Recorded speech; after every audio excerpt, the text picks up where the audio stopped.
Lucan was leaving again. Another impulsive trip, another reckless dream. I sat cross-legged on his bed, watching him toss clothes into a worn-out backpack like he was packing for an afternoon picnic instead of disappearing across the world. The knot in my chest tightened with every careless sip and snap of his bag. I joked, of course. That was the language we spoke, sarcasm masking everything real. "Don't forget your lucky socks," I said, tossing them at him with a flick of my wrist. He caught them mid-air with that infuriatingly perfect grin. "Can't leave home without 'em," he said. "Might get eaten by a mountain lion or something." I laughed, too loud, too sharp, because the alternative was letting the silence swallow me. Lucan thrived on movement, on leaving, on chasing whatever shiny thing caught his eye next. And I stayed. I was the anchor he kept abandoning, and the fool who kept letting him. He rummaged through a drawer, muttering about a missing charger, and I studied him when he wasn't looking. His hair was a mess of golden brown chaos, like he just rolled out of bed.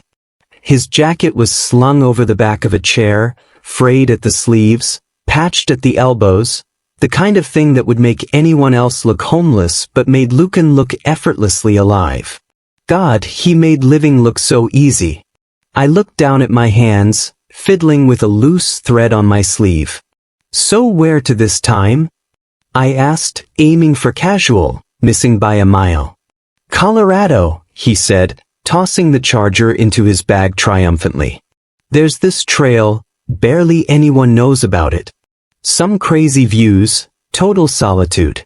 Thought I'd check it out before the crowds ruin it." "Sounds dangerous," I said, because it always was. It was always cliffs, rivers, planes with loose wings, strangers with reckless smiles.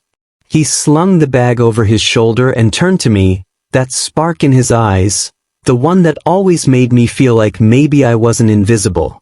"I'll be fine. Always am." I forced a smirk. "Yeah. Except that one time you nearly fell off a waterfall." Details, he said with a wink. He stood there for a second too long, shifting from foot to foot. Like maybe, just maybe, he was hesitating. Like he could hear all the words I wasn't saying. "Stay this time. Stay for me." But he didn't. He never did. Lucan clapped a hand on my shoulder, warm and solid and unbearable. "I'll text you," he said. "You never do," I replied, voice steadier than it had any right to be. He grinned, wide and unapologetic. "Maybe this time." And just like that, he was gone, out the door, down the steps, swallowed by the world he loved more than anything. I sat there alone, staring at the empty room he'd left behind, feeling like the idiot I was. Afraid that one day he wouldn't come back. Afraid that one day he'd take the last piece of me with him. Maybe he already had. Lucan started dating someone new, a girl with neon pink nails, a laugh that sounded like it belonged on reality TV, and a way of clinging to his arm like she owned him. I told myself it was protectiveness. That I was just being a good friend. Watching out for him like always. But that was a lie so thin it tore every time I saw them together. The first time I met her, she shoved a bubblegum pink hand at me and said her name was Marcy, or Macy, something that ended in a cutesy Y that made my teeth hurt. Lucan just grinned, his arms slung carelessly around her shoulders. I stood there, swallowing the bitterness clawing up my throat, pretending it didn't matter. Pretending he didn't matter. "Isn't she great?" he said, like he was showing off a new skateboard or some shiny souvenir from his travels. I forced a smile so hard my jaw ached. "Yeah, great."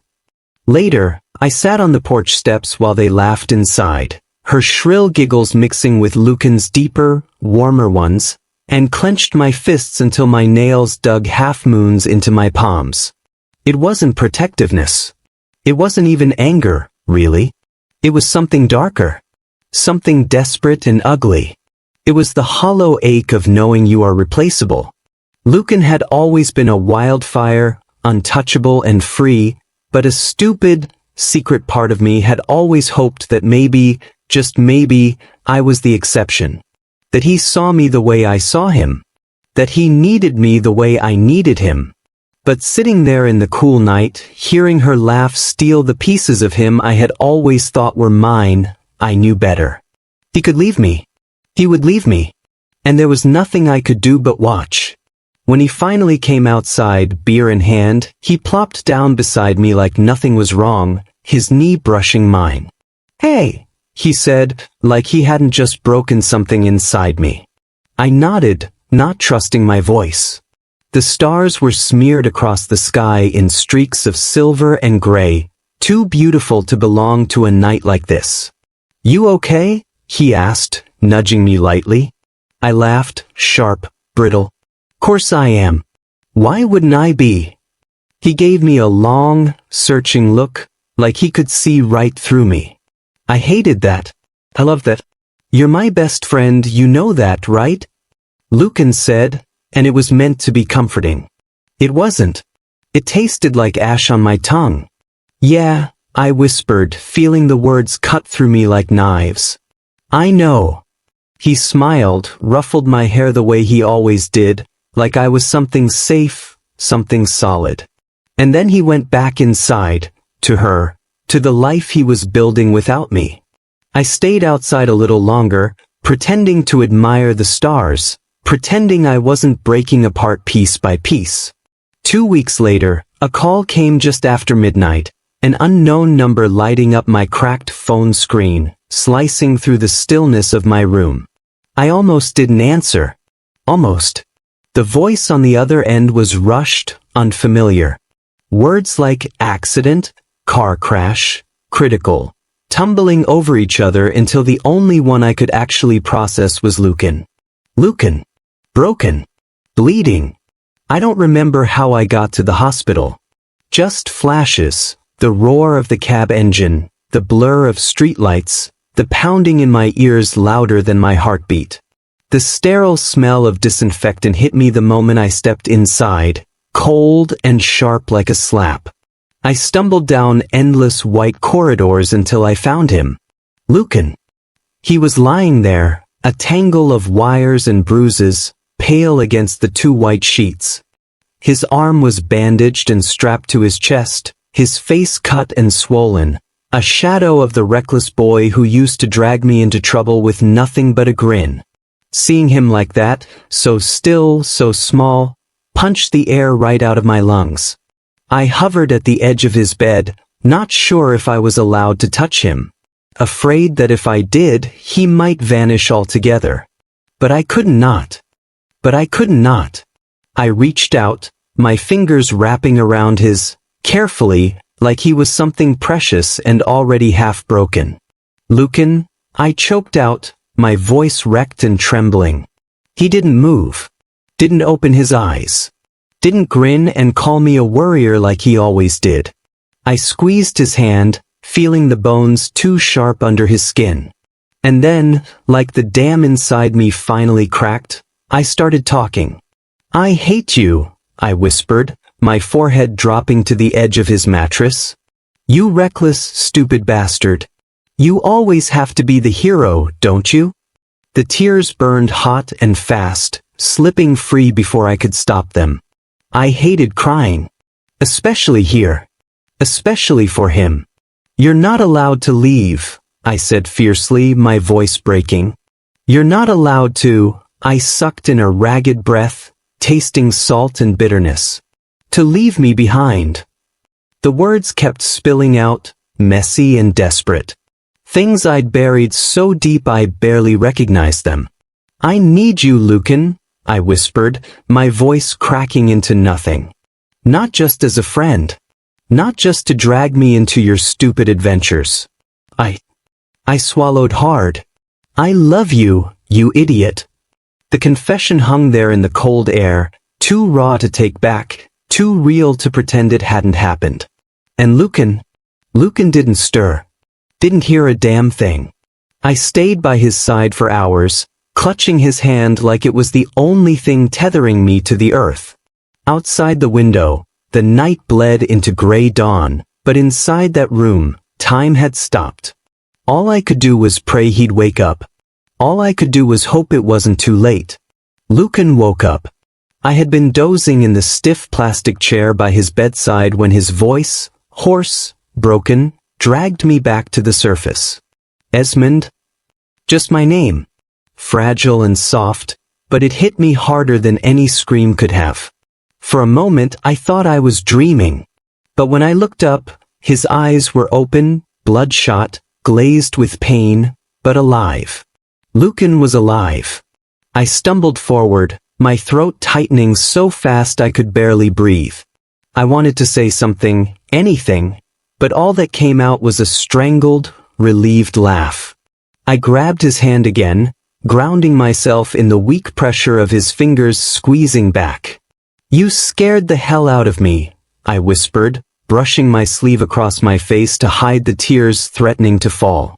Lucan's mouth curved into a crooked, tired smile. "Well, you always were the worried wife," he rasped. I froze. The words were a joke, a dumb, teasing throwaway like the thousands he'd made before. But this time, they hit a nerve too raw, too exposed. Something inside me snapped. Before I could stop myself, the words tore free, sharp and reckless. "I'm not your wife, Lucan," I hissed too loud for the quiet hospital room. "I'm not your anything. I'm just the idiot who keeps waiting for you to give a damn." His smile faded, confusion knitting his bruised brow. "Esmond? You don't get it," I said, the anger surging up so fast it scared me. "You never did. You run off chasing every stupid thrill you can find, and you leave me behind like it doesn't matter. Like I don't matter." I laughed bitterly, pressing the heels of my palms into my eyes. "And the pathetic thing is, I still wait. Every damn time. Because I dragged in a shaking breath. Because I love you, Lucan. And you don't even see it." Silence. The kind that gnaws into your bones. I risked a glance at him. He wasn't smiling anymore. He was just staring. Like I was someone he'd never met before. Like he was trying to piece me together from scratch. The air between us thickened, heavy with everything I never meant to say. Everything I should have buried and kept buried. I wanted to take it all back. To erase the look on his face, the disbelief, the panic, the hurt. But it was too late. The words were out. And there was no dragging them back into the dark. Lucan swallowed hard, his hand twitching in mine like he didn't know whether to pull away or hold on tighter. I opened my mouth, maybe to apologize, maybe to beg, but no words came. Instead, we sat there, suspended in a silence so thick it was almost suffocating. And for the first time in all the years I had known him, Lucan Armitage looked scared. Not of broken bones or wild adventures, but of me, of us. And that terrified me more than any goodbye ever could. Lucan pulled away after that. Not in obvious ways, no slammed doors or cruel words. It was quieter than that. More devastating. He smiled a little too quickly now. Laughed a little too loud. He answered my messages with half the warmth he used to, with emojis that felt like strangers. And when we sat next to each other, the space between our bodies buzzed with everything we didn't say.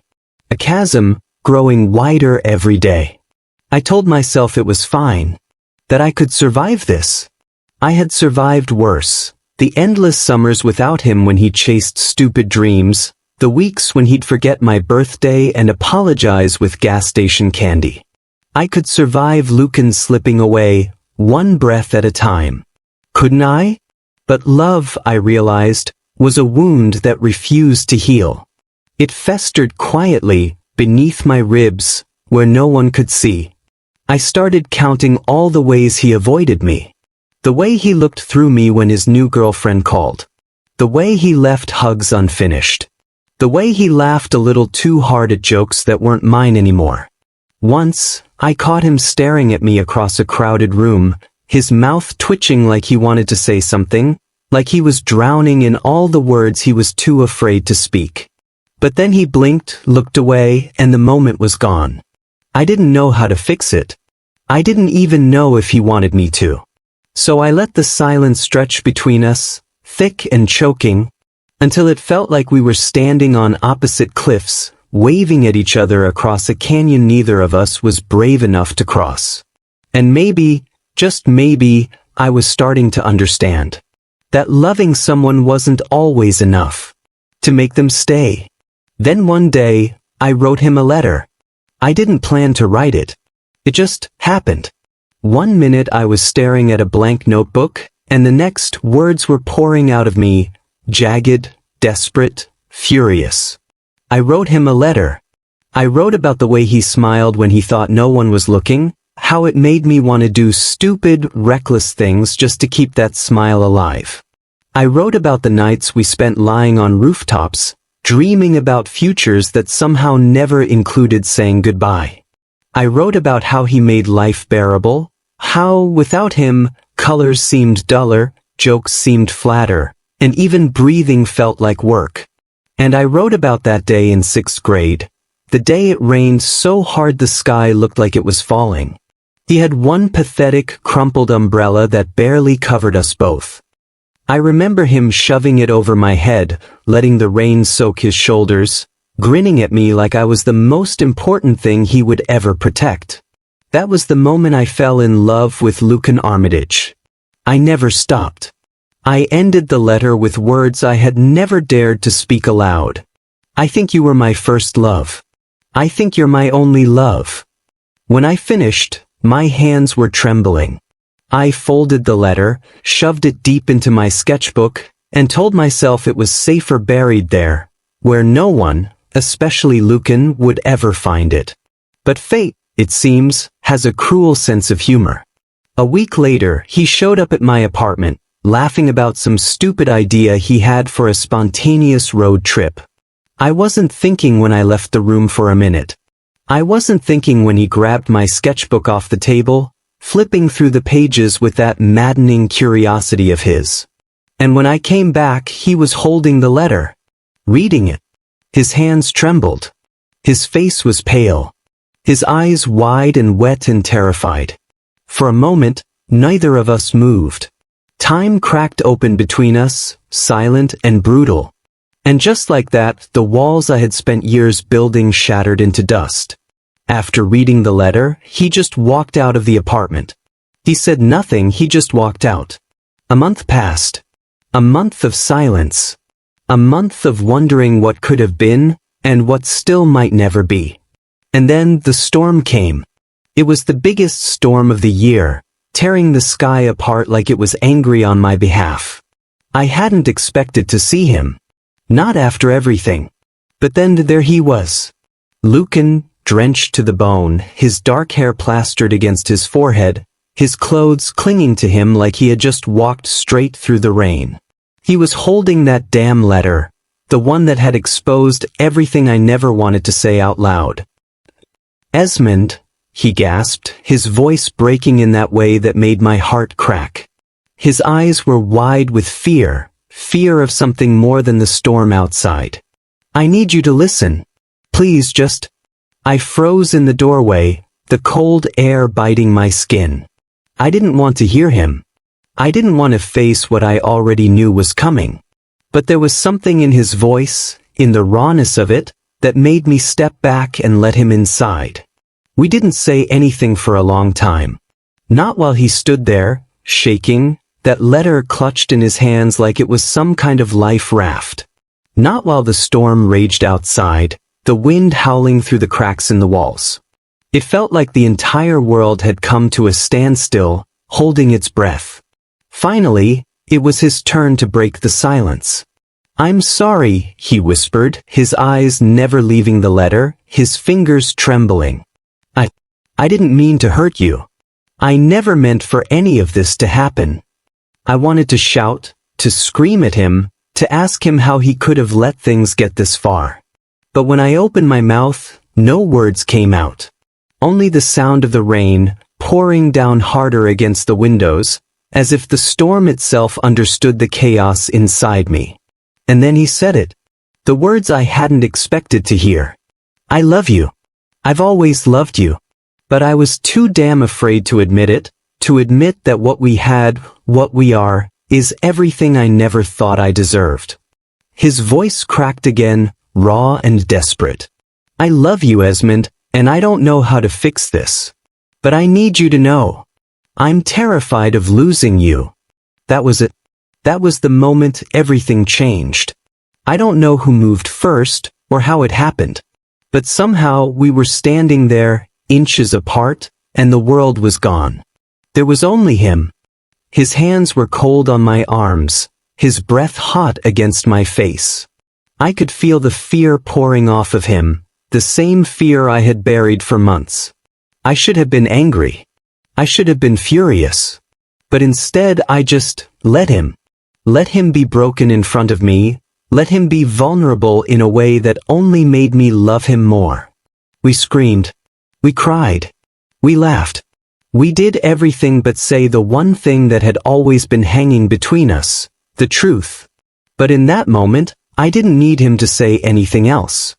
I didn't need to hear the words. When he kissed me, it wasn't soft.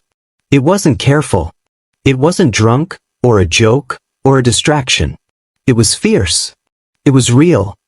His lips were trembling against mine, his hands pulling me close like he was afraid I might slip away again.